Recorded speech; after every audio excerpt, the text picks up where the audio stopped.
much does that technical stuff freak you out, like full on? It doesn't freak me out full on at all, actually. It's just something I don't really know an awful lot about. No, it's fine. I mean, I can't obviously come up with new suggestions when it comes to the technicalities, but yeah, no, it's fine. But like, if someone would ask you, like, Judith, do you happen to know what Tim and Baum actually, are doing all day long? What would you answer them? What would I answer?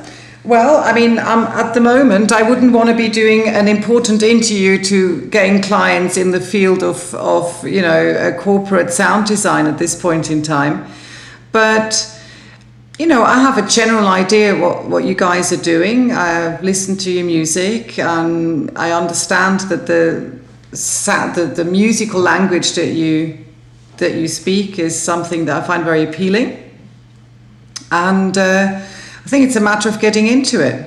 There's no two ways about it. I'm not a musician. That I love music. I listen to a lot of music, a lot of huge different types of music.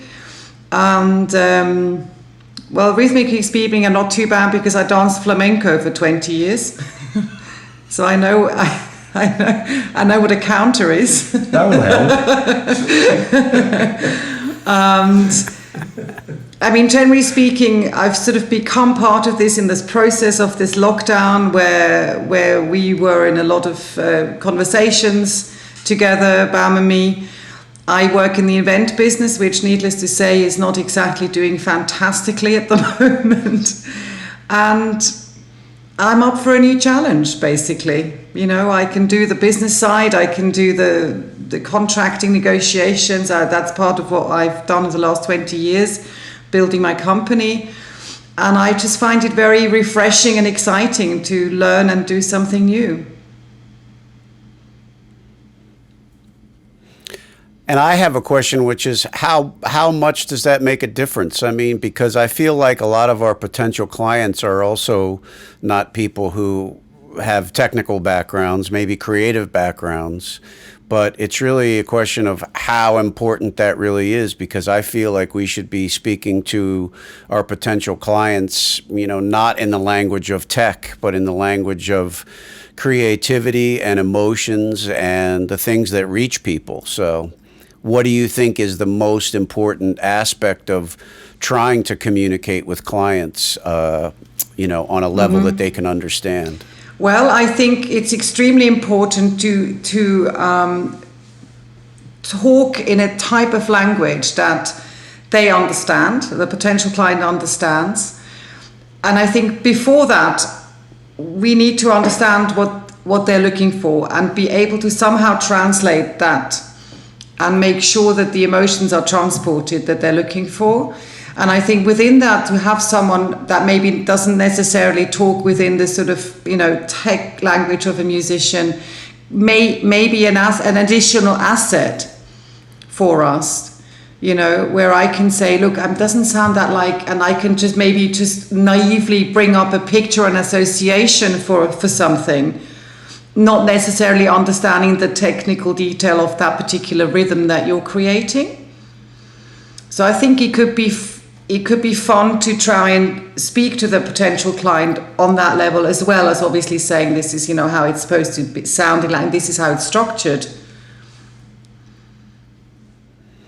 I do think that's important because a lot of my experience, for example, in the advertising industry, I feel like a lot of times the people who are doing like the music writing or the corporate logos and things like that, they do speak on kind of a more technical level in terms of that creativity process.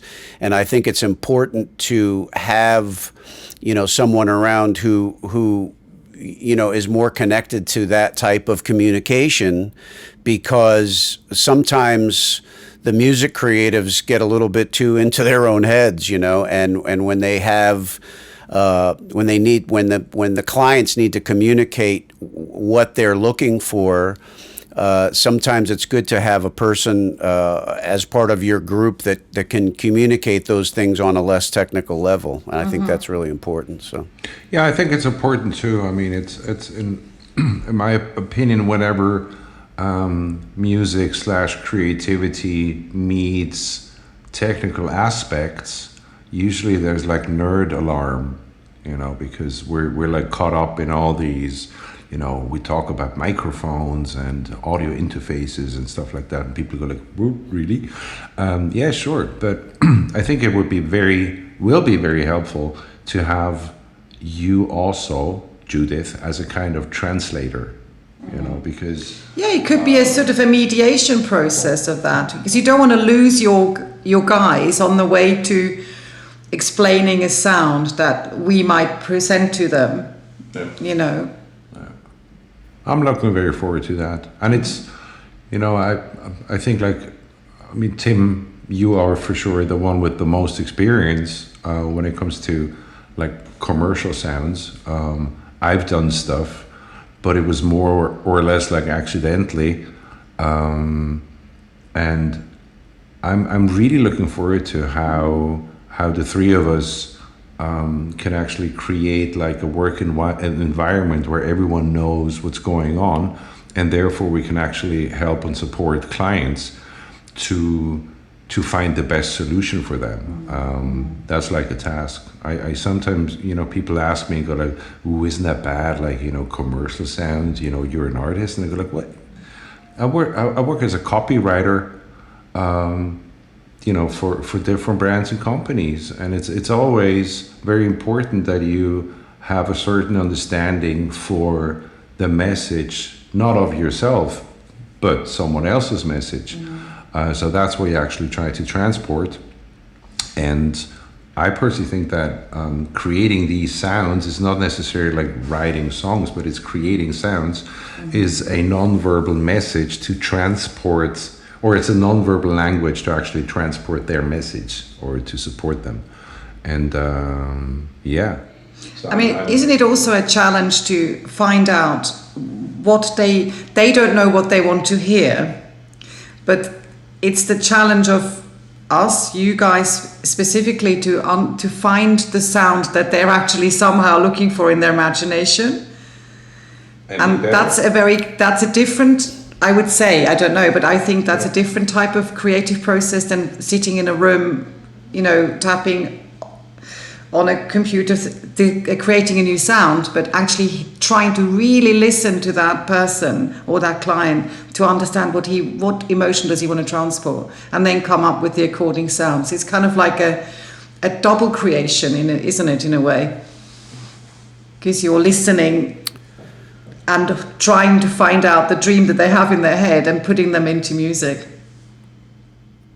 It's definitely a challenge, and just over the course of my career of not only producing music for artists at an artistic level, but also being involved in that process for advertising, is that everyone has a different way of communicating what they feel with music. Some people use more abstract terms like, I don't know, I want it more brown, or I want it brighter, and everyone has a different idea in their head of what those things actually mean. So that's also one of the challenges with communicating about music, because everyone kind of does it a little bit differently.